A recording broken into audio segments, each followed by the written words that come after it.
remember when we all started working from home after COVID and basically that never stopped happening? And all of our employers, of course, started paying our gas bills throughout the day to...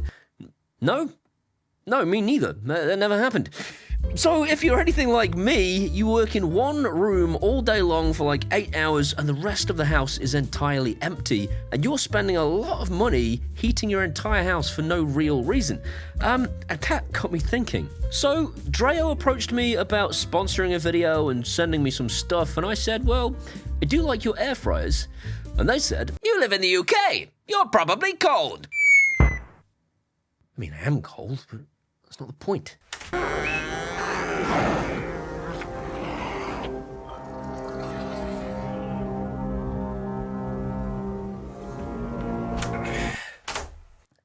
Opened the door and there was a tauntaun because Star Wars. Yeah. Oh, hi, Mimi. It's that cold in the UK that it's like the Empire's... Anyway, the point is, if you have to explain the joke, it's not funny.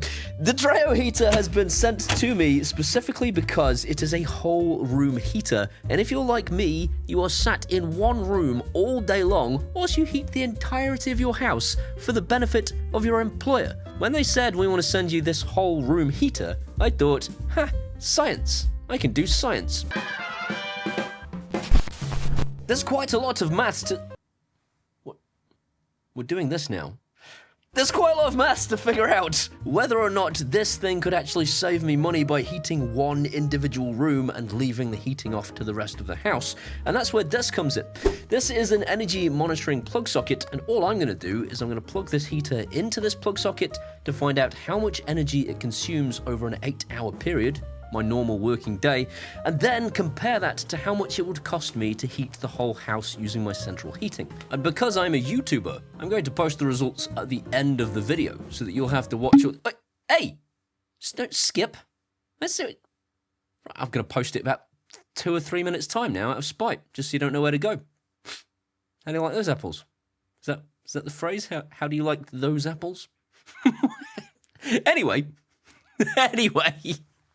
And the Dreo Smart whole room heater and circulator is perfect for what I'm trying to achieve because it has this thing called eco mode. And eco mode is just like your house has a thermostat and it decides to turn your boiler on and off. This does exactly the same thing. You set a temperature for what you want it to do and it gets to that temperature and goes, you know what? I've reached that temperature, I'll cut the power. And cutting the power is where you save the money. But it's actually cleverer than that, because it's doing a whole load of algorithmic stuff in the background that says I won't quite reach that temperature before cutting out because I will overshoot. The room will get too hot and I'll end up cutting out and cutting in and cutting out and cutting in.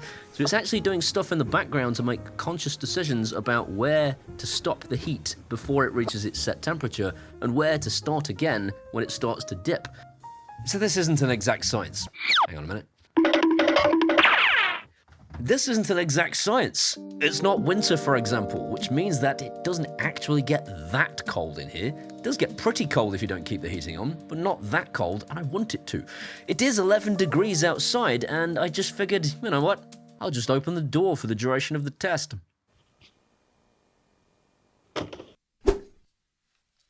Sponsorship cancelled. Sponsorship cancelled. Sponsorship cancelled. The other thing that makes this heater perfect for this use case scenario is the fact that it heats instantly. God, that's hot.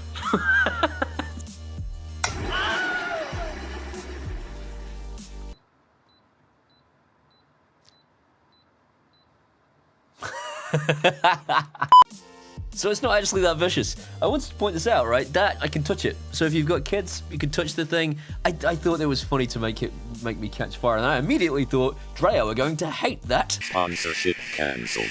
So I wanted to make the point. You can put your face against this thing. It's blowing serious heat, but all of the components are made out of a material that your kid can touch without it doing you any damage. And you'll notice that as soon as I turned it on a wrong angle, that was good English.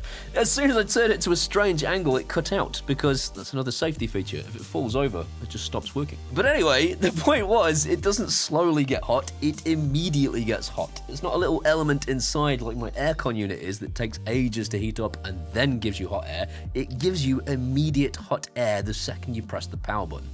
So the big question is, does it actually do everything I want it to do? R2 says the chances of survival are 725. 1. Tell me the odds. Hey! Sod off.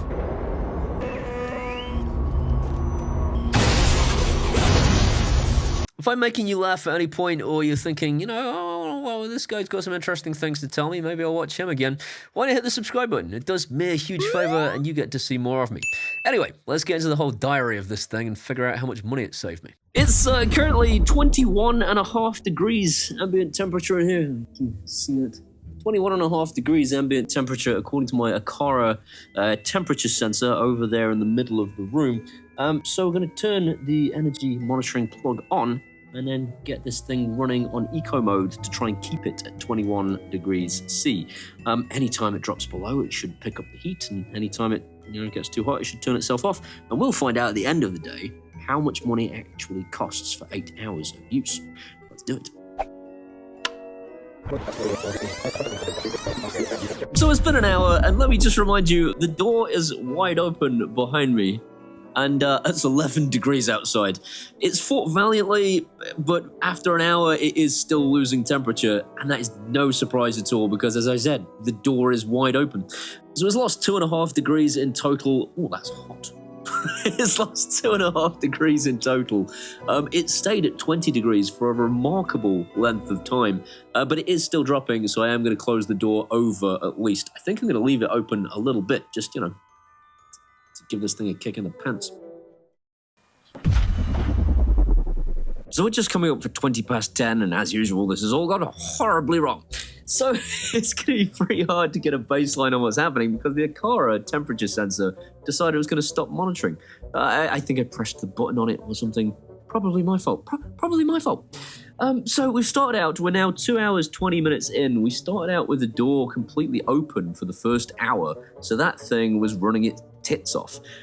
This thing, since closing the door, because the Aqara temperature sensor stopped giving me a readout, I increased the hell out of it manually. I was like, no, come on, let's get the temperature up. So I put it on like full blast for another 20 or so minutes. And then when I realized this wasn't working and got it all set back up again, we'd hit 26 degrees.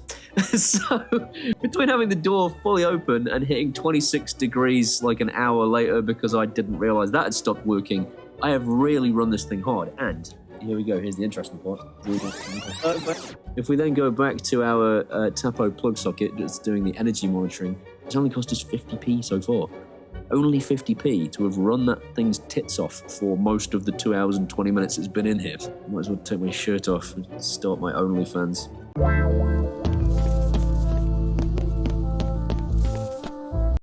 Get it? OnlyFans. This room is clearly far too well built because the temperature has settled around 22 degrees and hasn't shifted from it. I'm going to open the door slightly. Cancelled.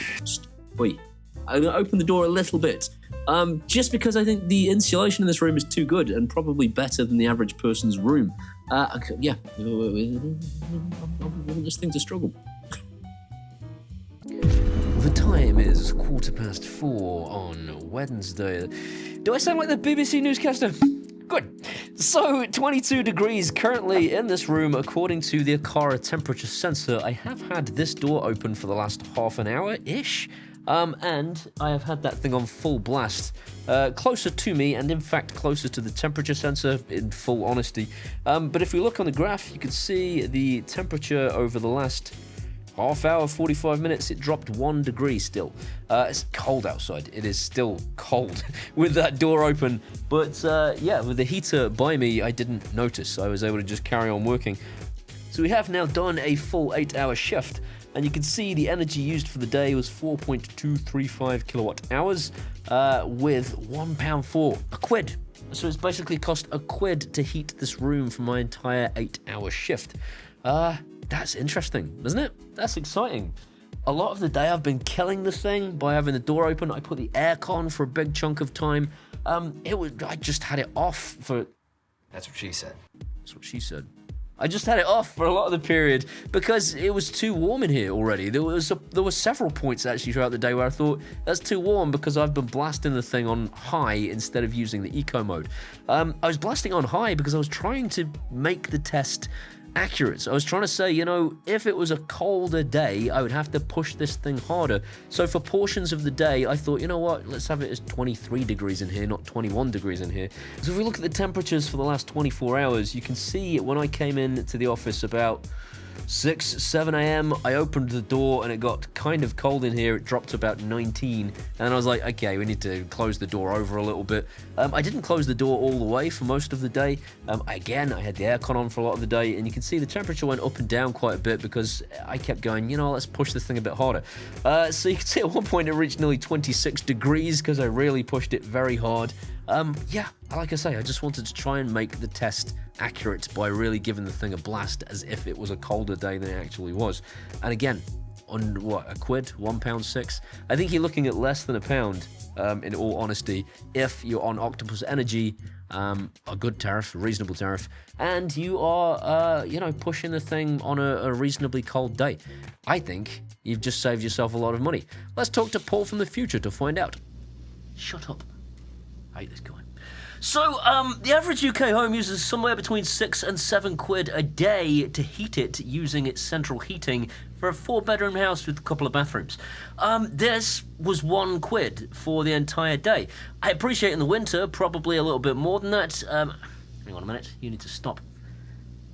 I appreciate in the winter, probably a little bit more than that, but you look at the results and they're pretty telling. I think it costs an awful lot more money to heat your entire home than it does just one room, and this is an awesome heater for getting that job done. I'll let him carry on. Whatever he just said, I don't know. I haven't done the rest of the research yet. The other really exciting thing though is that it works with Amazon, Alexa, and Google Home. Alexa, make me a hot dog. I've switched the heating on. But stop referring to yourself as dog. You are a fully grown man. Hello, darkness, my old friend. This means that not only can I save energy simply because the thing consumes less power than heating an entire house, but also because I can have it automatically turn off every time I leave the room based on a smart home routine and a presence sensor that I have from a third-party company. I can also have it turn on when I enter the room automatically, and this is the sort of thing that you really want to see in a smart heater. So what's wrong with it? There is always an elephant in the room. A little bit smaller though. It's tiny, really. If you're into Home Assistant, this thing doesn't have a Home Assistant integration yet. There is one on the Hacks store, but this heater specifically isn't featured in there. It doesn't work at all yet. It doesn't work locally either, so it works via the cloud, which means that you have to rely on Dreo's server to be able to connect into this thing and do all of your smart home stuff. That said, you can schedule this thing in their app directly, which means that you don't actually need Home Assistant technically to do any scheduling. If you want to be able to control the thing, you can use your voice via Amazon Alexa and Google Home, as I've already said. It's just if you really want the smart home automation thing, that isn't there. And that's it for now. And I think I've read somewhere that Dreo are looking into doing the whole Home Assistant thing. So, you know, fingers crossed. I only learnt about Dreo recently when I met them at IFA. I'd heard a lot of good things previously, but had no idea just how good the quality was. They do air fryers, which I was really excited about when I went to see them at IFA. They do, and in fact I have been sent a kind of small, more like desk heater, which is a lot smaller and more compact. They do a dehumidifier, which I've also been sent. I've got to check this stuff out because they look like they've got a really solid ecosystem of really, really awesome products. Some of them very cool. Fans. But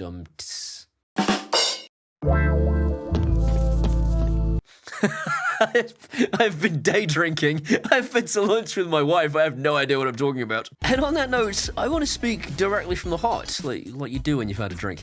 And basically tell you without any silly cutaway gags, without any cleverly overlaid footage, this is unbelievable. It's really, really, really good for the price, and you genuinely will save a phenomenal amount of money if you're happy to just heat one room.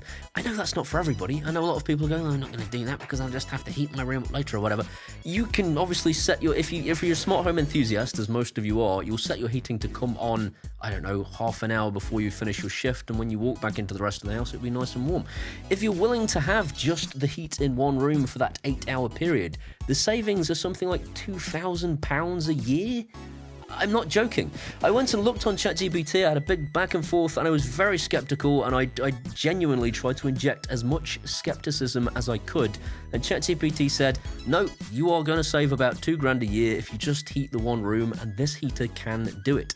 It confirmed that this room so this is a converted garage. If you haven't seen my project before, go and check out my conversion. This thing is less insulated than the inner room of somebody's house. I kept saying, well, what about the wall panels? And ChatGPT said, no, the wall panels don't add any insulation whatsoever. Your building is less insulated than a person's home, and because you've opened the door and you've turned the aircon on, you really have put this thing through its paces, and you will save what you have estimated based on your mathematics, and that is around £2,000 a year. Mind-blowing. If you're interested in buying one, as usual, there are links in the description as to where you can pick one up. In the meantime, these incredible people are my patrons from Patreon, and without them, I wouldn't get to do this for a living. If you want to be like those guys, or in fact like these people who I'm thanking personally, they're my... I should go and find out.